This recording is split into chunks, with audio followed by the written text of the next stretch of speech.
Shalom, selamat pagi jemaat yang dikasihi Tuhan. Semoga semua dalam keadaan baik dan sehat. Bapak Ibu terkasih, setiap kita yang mendengarkan renungan pada hari ini, kita tentu ketika melihat gambar ini akan sadar bahwa realita dalam tahun 2020 ini ada banyak sekali kabar-kabar duka cita yang kita dengar, baik dari konteks keluarga, konteks sahabat, rekan, pelayanan, gereja, dimanapun kita berada. Bahkan spesifik untuk gereja kita sendiri, tahun ini kita kehilangan orang yang terkasih pun tidak hanya 1-2 orang. Tetapi ada beberapa yang ini menunjukkan bahwa tahun ini memang menjadi tahun yang menjadi sebuah kekhususan karena situasi pandemi ini. Jemaat yang dikasih Tuhan, gambar ini adalah gambar terbaru terupdate dari Instagram Depok 24 jam yang menunjukkan bahwa ada satu warga Depok yang baru tahu bahwa ada pemakaman di daerah Kali Mulia Depok dengan pemakaman yang baru dan luas sekali. Bapak Ibu boleh lihat bahwa awal tahun lalu kita kehilangan salah satu jemaat terkasih kita, Ibu Murtiningsih atau Ibu Aris, yang saya sangat ingat sekali itu ada di ujung sana Bapak Ibu terkasih. Di sekitaran lurusan di sebelah sana, makam dari Ibu terkasih kita ini, yang akhirnya sekarang update yang 1 hari kemarin, ternyata lahan baru ini sudah penuh. Sampai di sini. Ini adalah jalan untuk turun ke bawah, dan ini sudah diisi sampai sini. Ini menunjukkan bahwa tahun ini merupakan tahun berduka yang tidak hanya dirasakan oleh gereja kita, tetapi seluruh masyarakat, tidak hanya di Depok, tapi di seluruh kota, bahkan seluruh bangsa. Ini menjadi tahun yang meratap, tahun berduka bagi setiap kita yang kita punya kehilangan orang-orang terkasih kita. Namun jemaat yang dikasih Tuhan, data ini saya tunjukkan bukan dalam rangka membuat kita takut, bukan dalam rangka membuat kita merasa tidak mampu menjalani hari-hari. Justru hari ini kita mau diteguhkan untuk terus berpengharapan kepada Tuhan.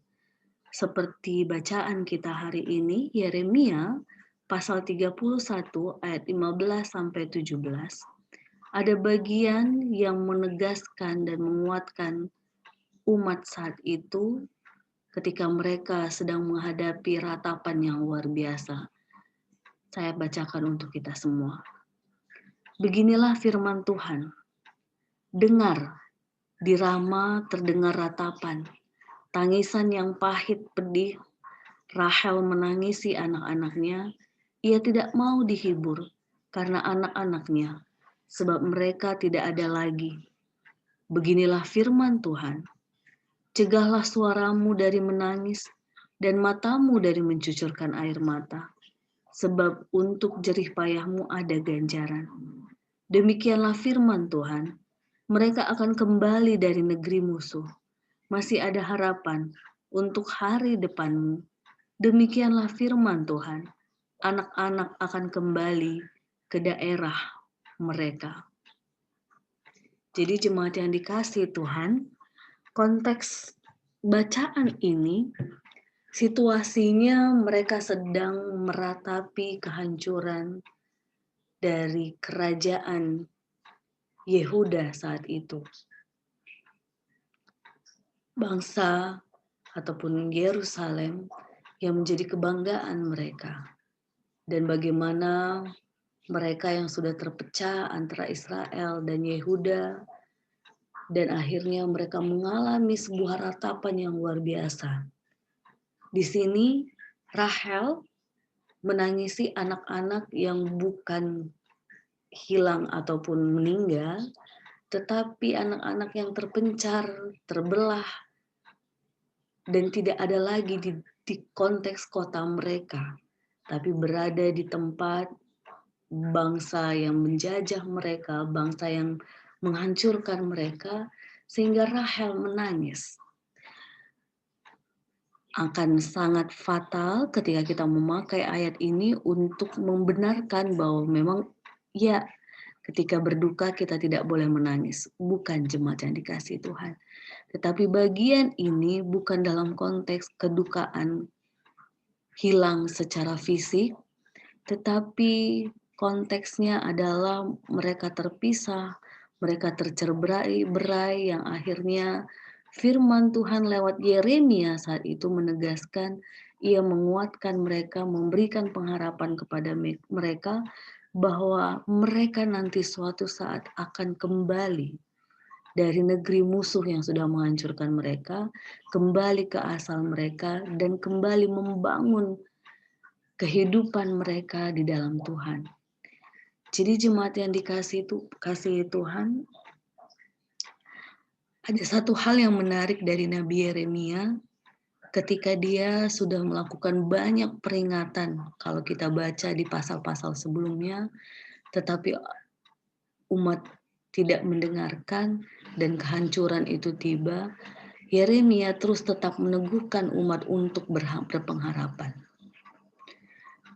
Ini sesuatu yang harus menjadi teladan buat kita, bahwa di tengah-tengah situasi yang kita hadapi saat ini pun ternyata anak-anak Tuhan terus diminta untuk memberi pengharapan.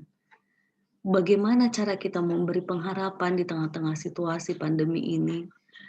Paling tidak, jemaat yang dikasihi Tuhan, ketika kita terus menyuarakan, menegakkan protokol kesehatan sebisa mungkin dimanapun kita berada, kita sedang memberikan pengharapan kehidupan kepada orang-orang yang kita kasihi di sekitar kita.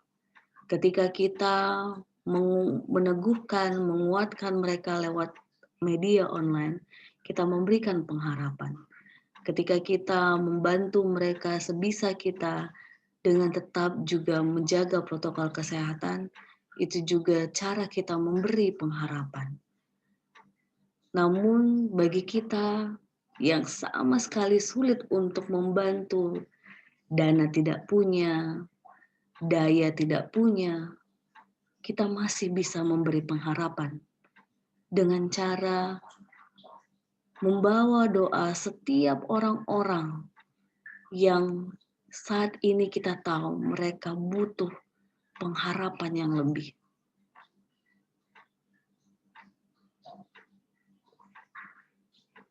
Tidak hanya bagi mereka yang terpapar COVID, tidak hanya bagi mereka yang saat ini dengan segala pergumulannya, tapi banyak hal yang bisa kita doakan agar mereka terus mempunyai pengharapan dalam Tuhan. Lagu ini, jemaat yang dikasihi Tuhan, salah satu lagu yang menurut saya menguatkan kita untuk kita terus berpengharapan kepada Tuhan. Ada satu kalimat ketika dikatakan, sumbu yang telah pudar takkan dipadamkannya, dia akan jadikan terang untuk kemuliaannya. Ini salah satu bagian penegasan kepada kita bahwa pengharapan itu terus ada untuk kita anak-anaknya. Bahkan buluh yang terkulai takkan dipatahkannya. Dia akan jadi indah dan sungguh lebih berharga di hadapan Tuhan. Boleh siapkan lilin, jemaat yang dikasihi Tuhan, ketika mendengarkan renungan ini, atau nanti disempatkan untuk menghidupkannya dan sambil memujikan lagu ini, kita mau mengingat mereka, orang-orang yang saat ini butuh kekuatan, pengharapan di tengah-tengah pergumulan yang mereka hadapi. Kita bawa doa mereka, kita ucapkan kepada Tuhan agar lilin pengharapan dalam hati mereka terus hidup dan terus diteguhkan. Kita pujikan hidupmu berharga bagi Allah.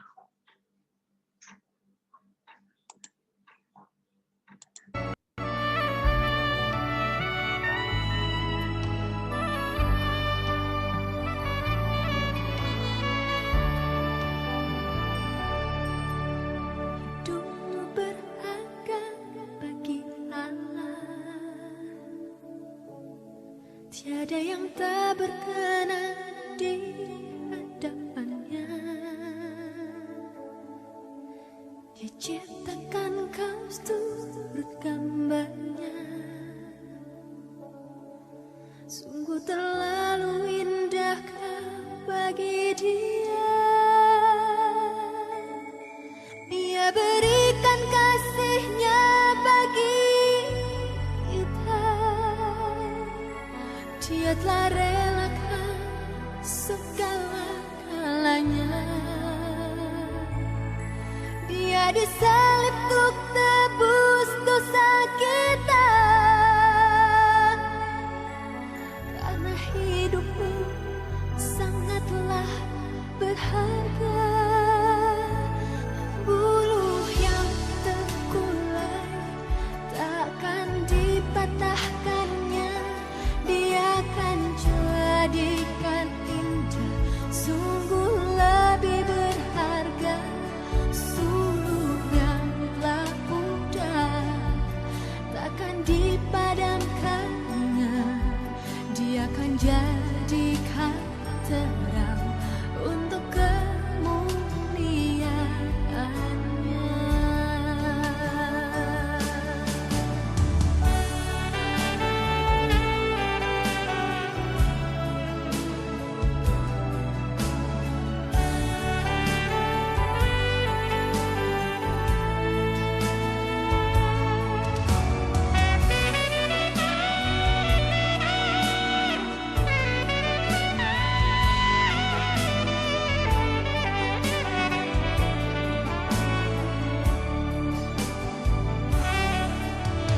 Hidupmu berharga bagi Allah. Tiada yang tak berkenan di hadapannya. Dia ciptakan kau seturut gambarnya. Sungguh terlalu indah kau bagi Dia. Dia berikan kasih-Nya bagi kita. Dia telah relakan segala-galanya. Dia disalib untuk tebus dosa kita. Karena hidupmu sangatlah berharga. Buluh yang terkulai takkan dipatahkannya. Dia akan jadikan indah, sungguh lebih berharga.